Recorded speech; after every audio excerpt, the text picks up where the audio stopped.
Bapa kami yang ada di dalam kerajaan sorga, di dalam nama Tuhan Yesus Kristus, kami bersyukur dan berterima kasih Tuhan, kalau kesempatan pagi ini kembali kami boleh datang kepadamu Tuhan.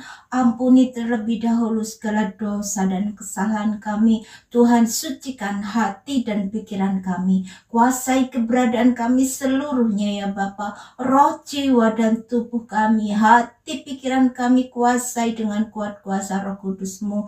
Kalau sebentar Bapa, kami akan membaca merenungkan firman-Mu. Singkapkan segala yang terselubung dari firman-Mu, buat kami mengerti kehendak-Mu melalui firman-Mu, dan beri kami kemampuan-Mu Bapa untuk kami boleh melakukannya dalam kehidupan kami, supaya kami tidak berdosa kepadamu. Terima kasih Bapa, di dalam nama Tuhan Yesus Kristus kami sudah berdoa dan mengucap syukur. Haleluya. Amin.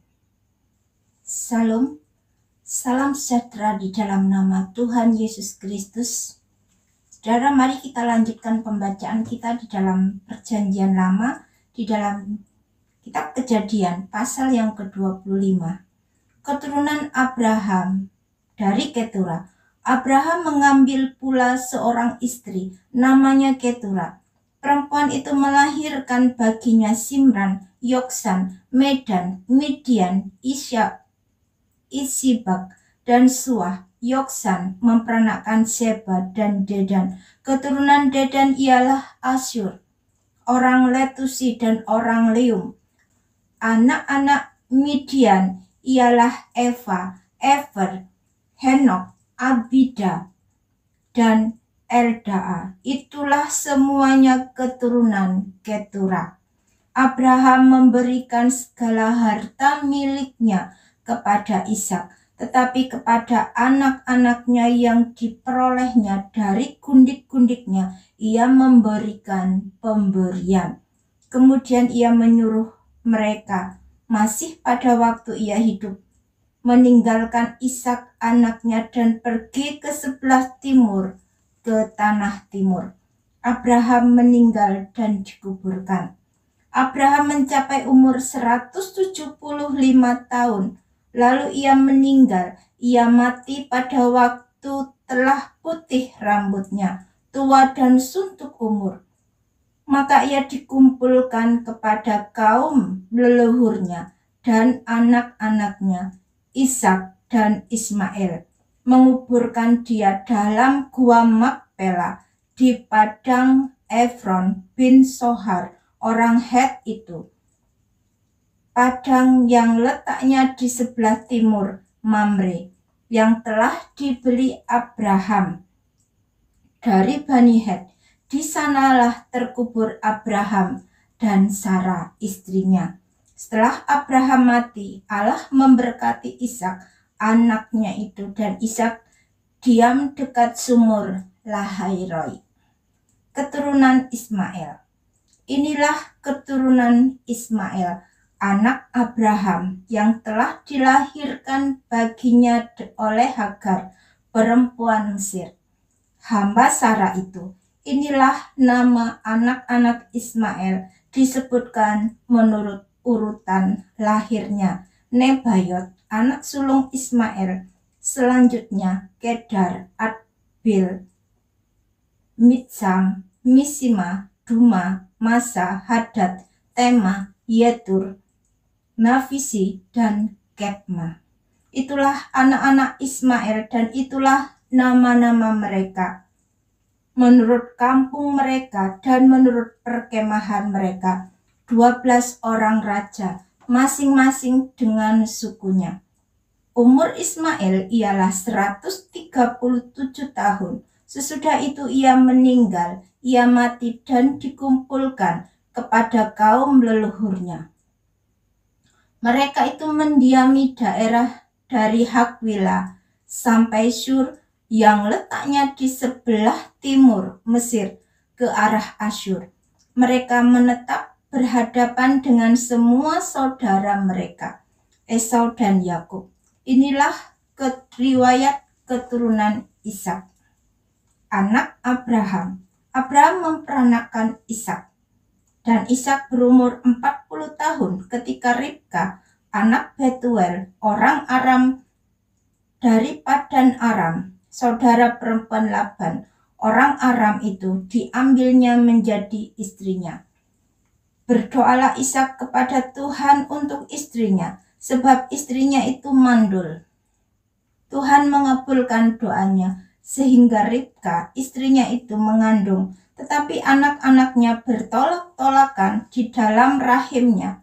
Dan ia berkata, jika demikian halnya, mengapa aku hidup? Dan ia pergi meminta petunjuk kepada Tuhan. Firman Tuhan kepadanya, 2 bangsa ada dalam kandunganmu, dan 2 suku bangsa akan berpencar dari dalam rahimmu.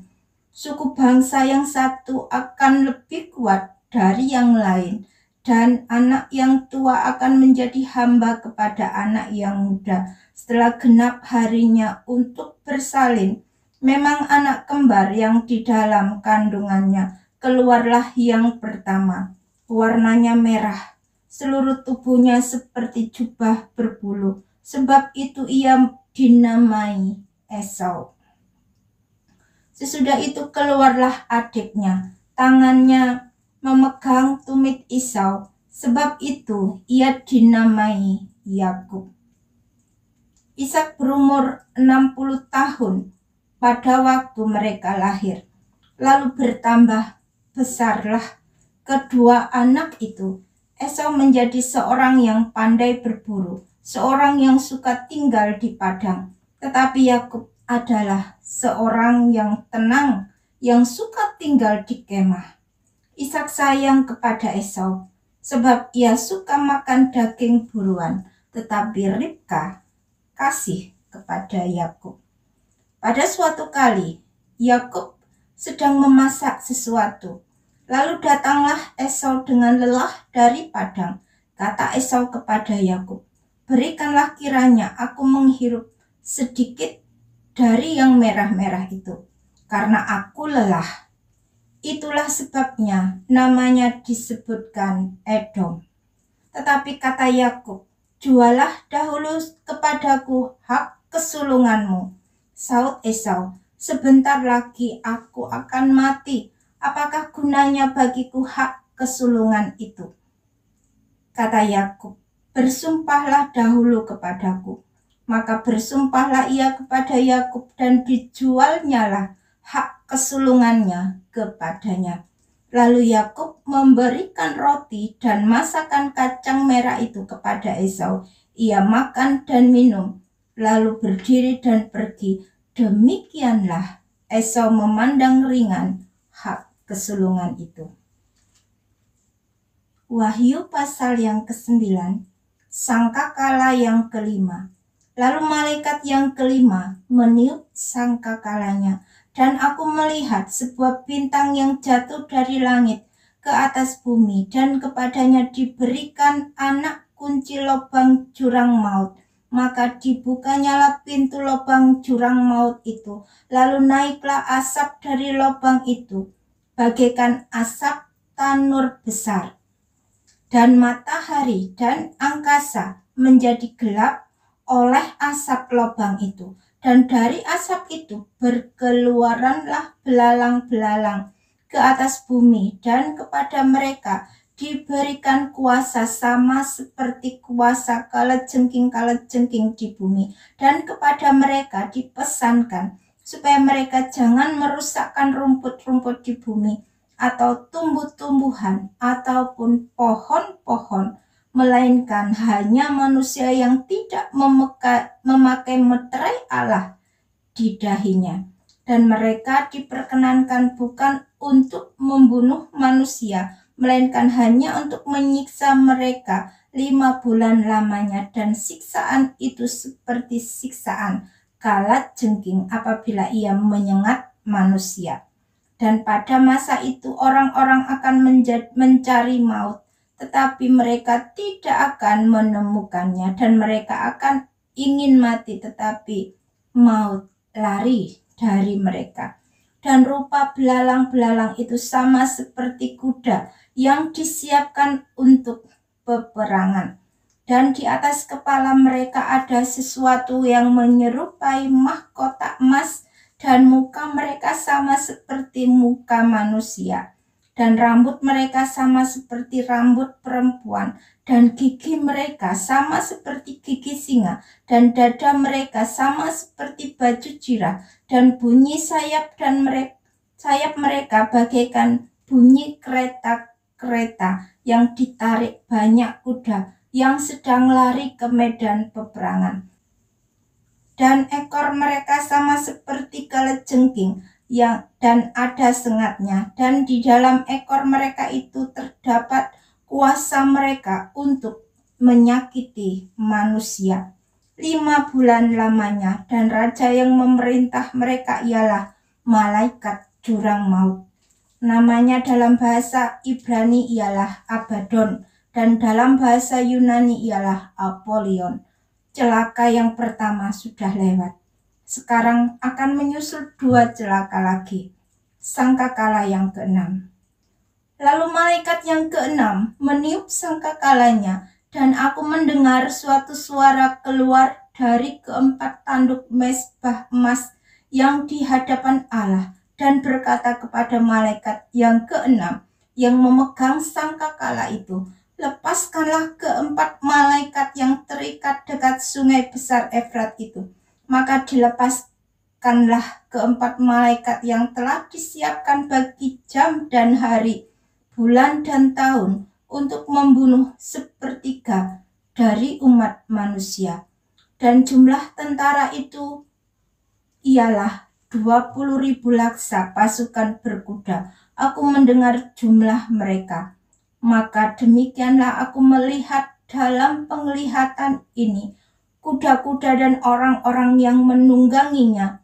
Mereka memakai baju jirah, merah api dan biru dan kuning belerang warnanya. Kepala kuda-kuda itu sama seperti kepala singa, dan dari mulutnya keluar api dan asap dan belerang. Oleh ketiga malapetaka ini dibunuh sepertiga dari umat manusia, yaitu oleh api dan asap dan belerang yang keluar dari mulutnya. Sebab kuasa kuda-kuda itu terdapat di dalam mulutnya dan di dalam ekornya. Sebab ekornya sama seperti ular. Mereka berkepala, dan dengan kepala mereka itu mereka mendatangkan kerusakan. Tetapi manusia lain yang tidak mati oleh malapetaka itu tidak juga bertobat dari perbuatan tangan mereka. Mereka tidak berhenti menyembah roh-roh jahat dan berhala-berhala dan emas dan perak dari tembaga, batu dan kayu yang tidak dapat melihat atau mendengar atau berjalan, dan mereka tidak bertobat daripada pembunuhan, sihir, percabulan, dan pencurian. Bapa, kami bersyukur dan berterima kasih Tuhan. Kami sudah mendengarkan firman-Mu. Kiranya Bapa, oh Tuhan, tanamkan apa yang baik itu di dalam hati kami, supaya Tuhan kami senantiasa mengingat akan perkataan firman-Mu, dan beri kami kemampuan-Mu Tuhan untuk kami boleh melakukannya dalam kehidupan kami, supaya kami tidak berdosa kepadamu. Terima kasih Bapa. Di dalam nama Tuhan Yesus Kristus kami sudah berdoa dan mengucap syukur. Haleluya. Amin.